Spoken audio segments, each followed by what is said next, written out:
My 8-year-old daughter Lily loves swimming but uses a wheelchair. Mean HOA lady Margaret saw her in the pool and got very angry. Disabled kids don't belong here. Margaret screamed and called police. Arrest him now, she yelled. Margaret didn't know I'm the police chief. Before watching full story, comment below from where you watching. Also like and subscribe for more stories. The summer heat was unbearable that scorching Tuesday afternoon in July. The temperature had reached 95 degrees, and the humidity made it feel even hotter. Lily sat patiently in her bright pink wheelchair on the concrete pool deck, watching other children splash and play in the crystal-clear water of our community pool. My 8-year-old daughter had been paralyzed from the waist down since birth due to spina bifida, but despite her physical challenges, she loved swimming more than anything else in the entire world. "Daddy, can I go in the water now? Please?" Lily asked, her beautiful brown eyes bright with excitement and anticipation. She wore her favorite purple swimsuit decorated with sparkly dolphins and had her long dark hair styled in neat pigtails with matching purple ribbons that I had carefully tied that morning. "Of course, sweetheart," I said warmly, bending down to lift her gently from her wheelchair. Despite her disability, Lily was remarkably strong and independent. In the water, she transformed from a little girl who needed assistance to move around into a graceful, confident swimmer who could race faster and swim longer than most children twice her age. Our community pool at Willowbrook Estates was supposed to be accessible and welcoming for all residents. When we had first toured the neighborhood 6 months ago, the real estate agent had specifically highlighted the pool facilities. The HOA marketing materials proudly promised inclusive amenities designed for families of all abilities and backgrounds. The pool had proper wheelchair access ramps, wide decking for easy navigation, and even special handholds installed to help people with mobility challenges enter and exit the water safely.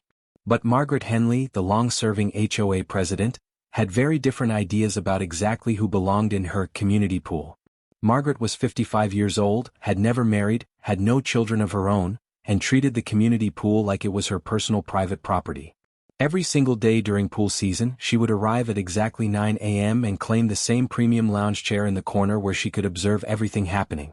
She spent her entire day sitting there like a watchful sentinel, constantly monitoring other residents' activities and taking detailed notes on her smartphone about any perceived violations or problems. From our very first day at the pool 3 weeks earlier, Margaret had made it abundantly clear that she didn't want Lily anywhere near the water. "Excuse me, is that child medically safe to be swimming in a public pool?" Margaret had asked loudly during our first visit, pointing directly at Lily as if she were some kind of contaminated object that didn't belong there. "My daughter is an excellent swimmer," I had replied as calmly as possible, though I could feel my protective instincts already starting to activate. "She's been swimming regularly since she was 3 years old. Her physical therapist specifically recommends swimming as the best exercise for her condition. But she's disabled." "Don't disabled people have special medical needs? Special therapy pools at hospitals or rehabilitation centers? Lily has exactly the same right to use this community pool as any other resident who lives here and pays HOA fees." Margaret's perfectly made-up face had twisted with obvious disgust and disapproval. "I just think there should be separate facilities for people with medical conditions. You know, for everyone's safety and comfort. Normal families shouldn't have to worry about exposure to disabilities." Since that very first uncomfortable encounter, Margaret had systematically made every single pool visit an absolutely miserable experience for Lily and me. She would position herself to stare at my daughter constantly throughout our visits, taking obvious photographs with her phone, and making loud, deliberately hurtful comments to other families within our hearing range. "Look at how that disabled girl moves differently in the water," Margaret would announce loudly to anyone within earshot. "It's really quite disturbing to watch. Normal children shouldn't have to see such abnormal movement patterns. Notice how she requires special assistance getting in and out of the pool. It's not natural. It makes other kids feel uncomfortable and scared.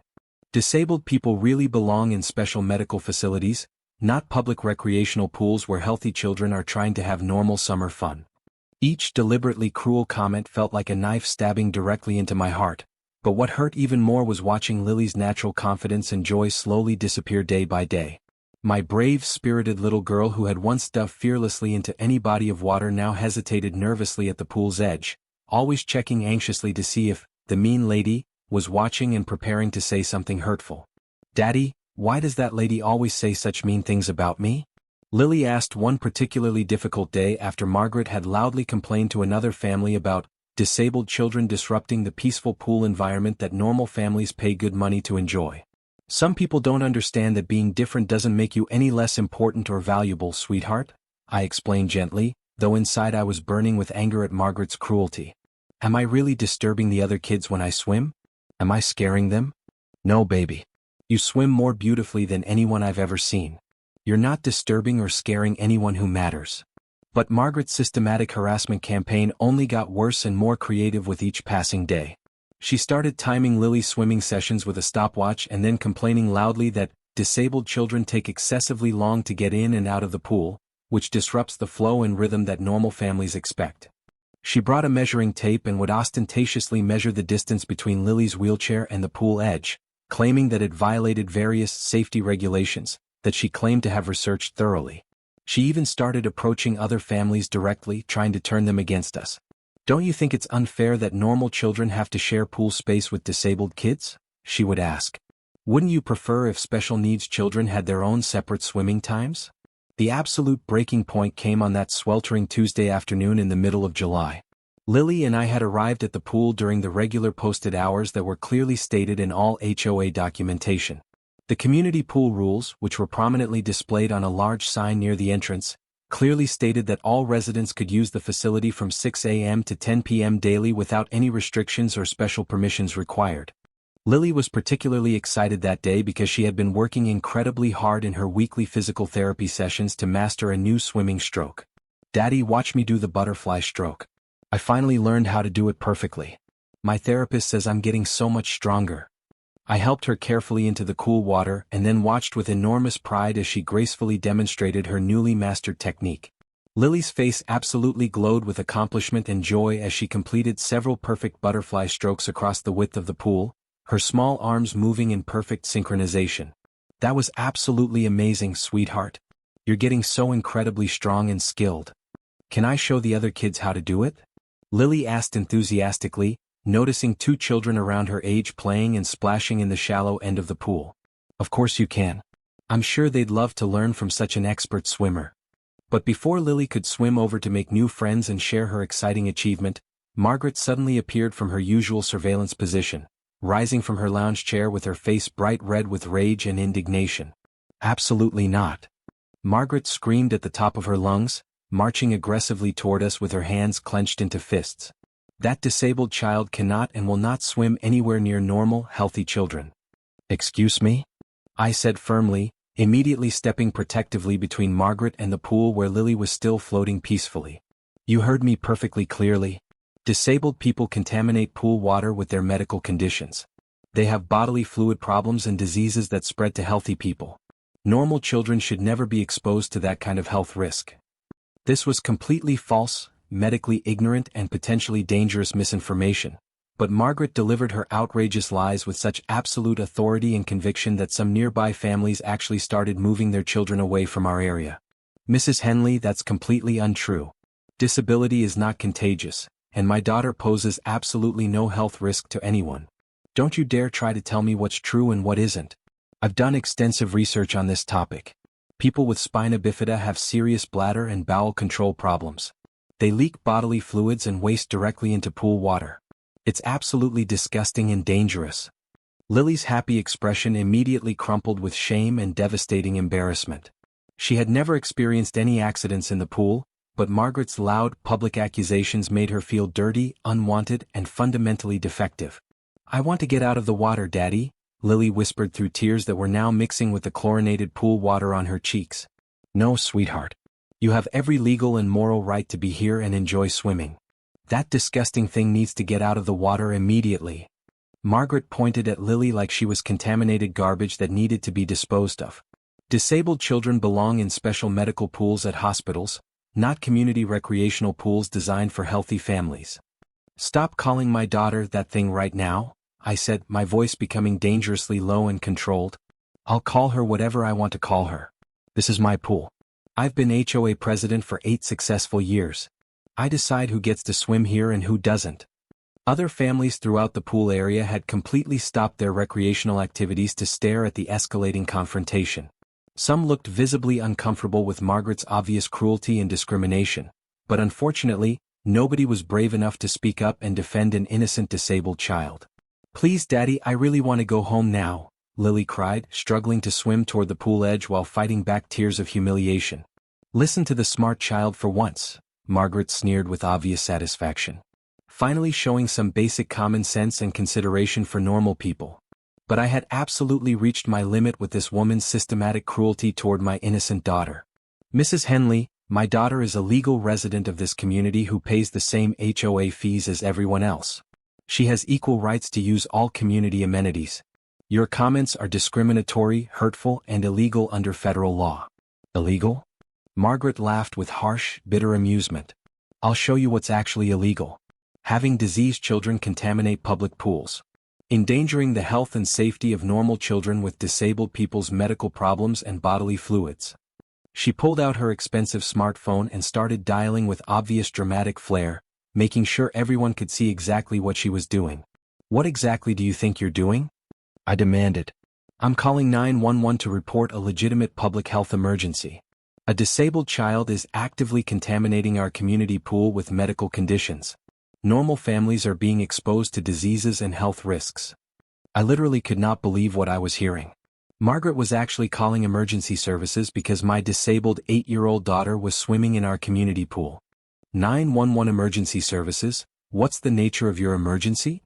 "Yes, I need police officers and health department officials to respond immediately," Margaret shouted dramatically into her phone, making sure her voice carried across the entire pool area.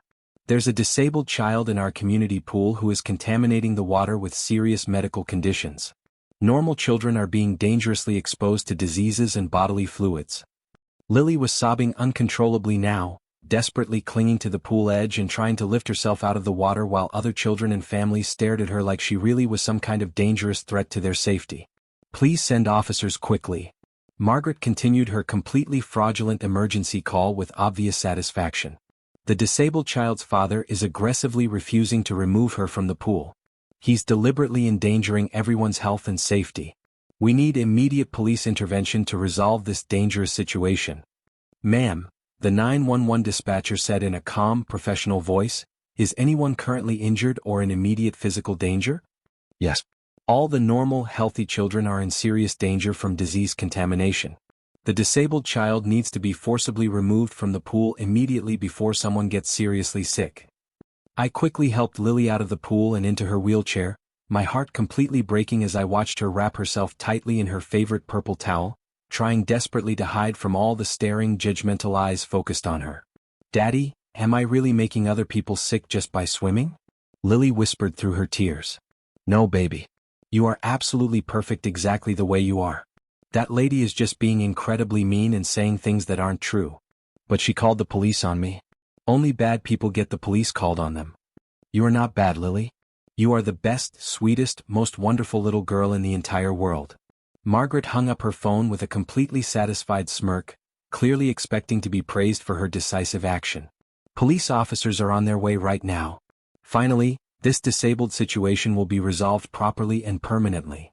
"You called 911 emergency services because my 8-year-old daughter was swimming," I said, barely able to control the rage building inside me. "I called 911 because disabled people simply don't belong in public recreational pools. They have special medical facilities designed specifically for people with their conditions. Normal families shouldn't have to deal with diseased children during their relaxation time." "Spina bifida is not a disease, Mrs. Henley. It's a birth condition that doesn't affect or endanger anyone else. Don't try to educate me with your propaganda. I know exactly what I know. Disabled children leak bodily fluids and spread infections. They traumatize normal children with their abnormal movements and medical equipment." Lily was crying even harder now, completely humiliated by Margaret's loud, public accusations in front of the entire pool community. Several families had actually gathered their belongings and left, apparently convinced by Margaret's lies that there was some kind of health emergency. "Furthermore," Margaret continued her hateful rant with increasing volume and passion, "disabled children require special medical supervision that regular pool lifeguards aren't trained to provide. What if she has a serious medical emergency? What if her equipment malfunctions underwater? Normal children could be seriously endangered by her medical problems. Lily doesn't have any medical equipment. She's just swimming like any other child. She has that wheelchair. That's medical equipment. This is a recreational community pool, not a medical rehabilitation facility. Approximately 10 minutes later, we could hear sirens approaching from the distance. Margaret immediately straightened up with obvious anticipation and excitement, clearly expecting the police officers to arrest me and permanently ban Lily from ever using the pool again. 2 marked police cars pulled into the parking lot with their emergency lights flashing. 4 uniformed officers got out and walked purposefully toward the pool area, looking somewhat confused about why they had been called to what appeared to be a completely normal family swimming situation. "Are you the officers responding to my emergency call about the health crisis?" Margaret asked with obvious self-importance and authority. "Yes, ma'am. I'm Sergeant Williams with the Metropolitan Police Department. We received a dispatch about some kind of serious health emergency at this pool location. Finally, professional help has arrived." Margaret pointed dramatically at Lily, who was still sitting quietly in her wheelchair with tears on her cheeks. "That disabled child has been deliberately contaminating our community pool water. Her father has aggressively refused to remove her despite the obvious health risks to all the normal children." Sergeant Williams looked carefully around the pool area, seeing only a little girl in a wheelchair who had clearly been crying, along with several confused families wondering what was happening. "Ma'am, what exactly is the nature of the emergency situation here?" "The emergency is disabled people using recreational facilities that were designed and intended for healthy families. That child has spina bifida. She leaks medical fluids and waste directly into the pool water where normal children swim." I could see the 4 officers exchanging meaningful glances with each other, clearly beginning to realize that this was not a legitimate emergency call and that they had been summoned under false pretenses. "Sir," Sergeant Williams addressed me directly, "are you this child's father?" "Yes, I am. We're legal residents of this community. My daughter was swimming during regular pool hours when this woman began harassing and discriminating against her because of her disability."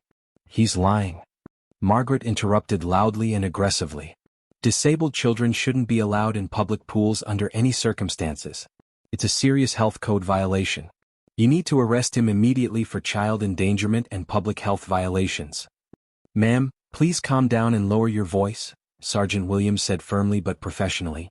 "There are no laws preventing disabled children from using public swimming facilities. There should be laws.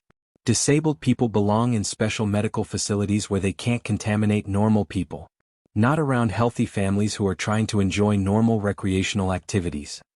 "Mrs. Henley," I said quietly but clearly, "you just called 911 emergency services and demanded that police officers arrest me because my disabled 8-year-old daughter was swimming in our community pool.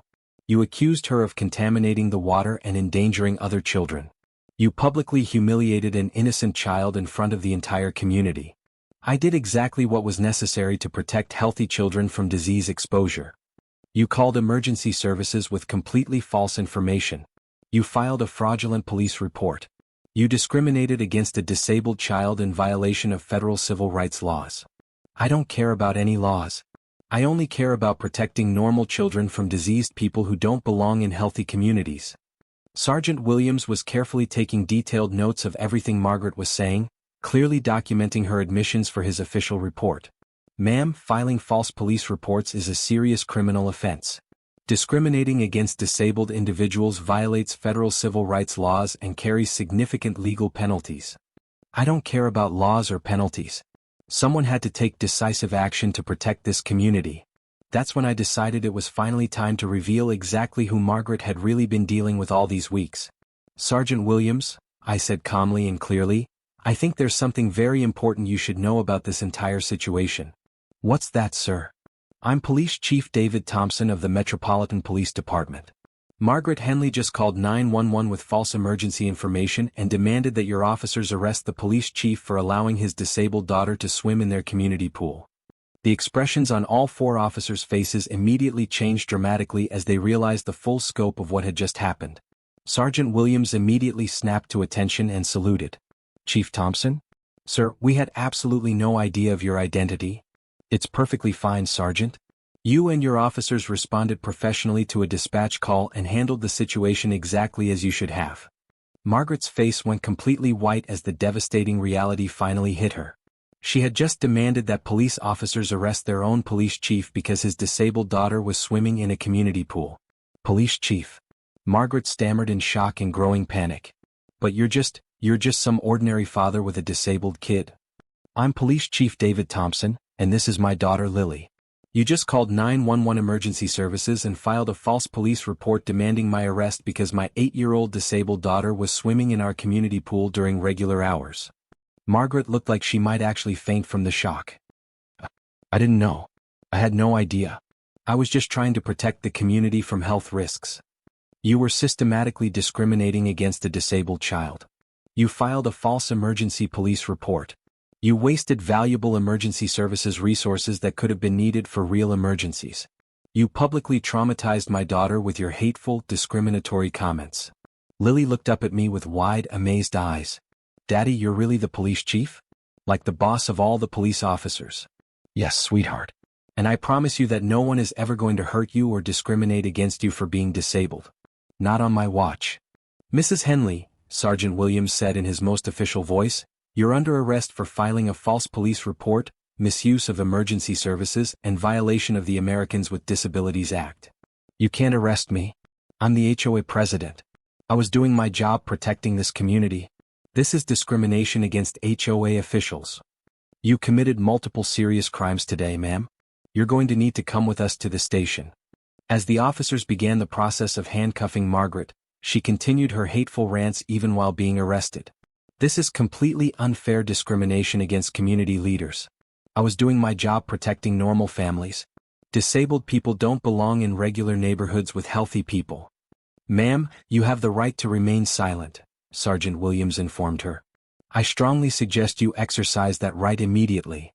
The other families remaining at the pool watched in complete shock and amazement as Margaret was led away in handcuffs, still shouting about disabled people and community protection. Several people approached us afterward with expressions of sympathy and support. I'm so incredibly sorry about what just happened, said Mrs. Chin, a mother of 2 young children. I should have spoken up earlier when she was being so cruel to your daughter. That was completely wrong of me to stay silent. I honestly didn't know what to say or how to help, admitted Mr. Rodriguez, whose family had been swimming nearby. But what she did was absolutely terrible and wrong. Your daughter seems like such a sweet, talented kid. Lily smiled shyly at the kind words from her neighbors. Thank you. I really do just like to swim and make friends. You're an absolutely excellent swimmer, Mrs. Chin told her warmly. My kids would love to play with you and learn some techniques sometime if you'd like. Over the following weeks and months, the story spread rapidly throughout our local community and eventually gained national media attention. HOA president calls police on police chief's disabled daughter became a viral news story that sparked important nationwide conversations about disability discrimination, community inclusion, and civil rights. Margaret faced serious criminal charges for filing false police reports, misuse of emergency services, and federal civil rights violations. She was also immediately removed from her HOA leadership position and faced substantial federal discrimination charges that could result in significant fines and jail time. But the most important and lasting change was in our community itself. The new HOA leadership, democratically led by Mrs. Chin and other inclusive families, immediately implemented strict anti-discrimination policies and organized regular disability awareness events and educational programs. We want every single family to feel completely welcome and valued here, Mrs. Chin announced at the first community meeting after Margaret's arrest. No child should ever be made to feel unwelcome, unsafe, or unwanted because of disability or any other difference. The pool area was significantly updated with even better accessibility features, and the community organized adaptive swimming lessons for children with various disabilities. Lily became the star instructor, enthusiastically teaching other kids that swimming is possible and enjoyable for everyone, regardless of physical differences. Daddy, Lily said one evening after a particularly fun and successful day at the pool, I'm actually glad that mean lady called the police on us. Why's that, sweetheart? Because now everyone in our whole community knows that disabled kids can swim just as well as anyone else. And they know that you're the police chief who protects people like me from mean people. I'll always protect you, Lily. And now our whole community will help protect and support you too. 6 months later, Lily competed in her first regional adaptive swimming competition and won 3 gold medals and 2 silver medals. The entire Willowbrook community came to cheer her on, wearing purple ribbons and signs to match her favorite color and show their support. Margaret Henley was eventually sentenced to 6 months in county jail and 2 years of court-supervised community service, specifically teaching disability awareness classes. She was also required to pay substantial fines and financial damages to our family for the discrimination and emotional trauma she had caused. But the real victory wasn't Margaret's legal punishment. The true triumph was watching Lily dive fearlessly and joyfully into the pool every single day, surrounded by friends and neighbors who celebrated her strength, talent, and determination instead of focusing on her wheelchair. The mean lady who called the police thinking she could hurt and humiliate a disabled child never imagined she would end up facing the police chief himself. And she certainly never expected that her cruelty and hatred would ultimately unite an entire community in support of inclusion, acceptance, and celebration of differences. Lily's happy laughter echoing across the pool every summer day was living proof that love, justice, and community spirit had completely triumphed over hatred, ignorance, and discrimination. The brave little girl in the wheelchair had taught everyone that being different doesn't make you less worthy of respect, friendship, and the simple joy of swimming on a hot summer day.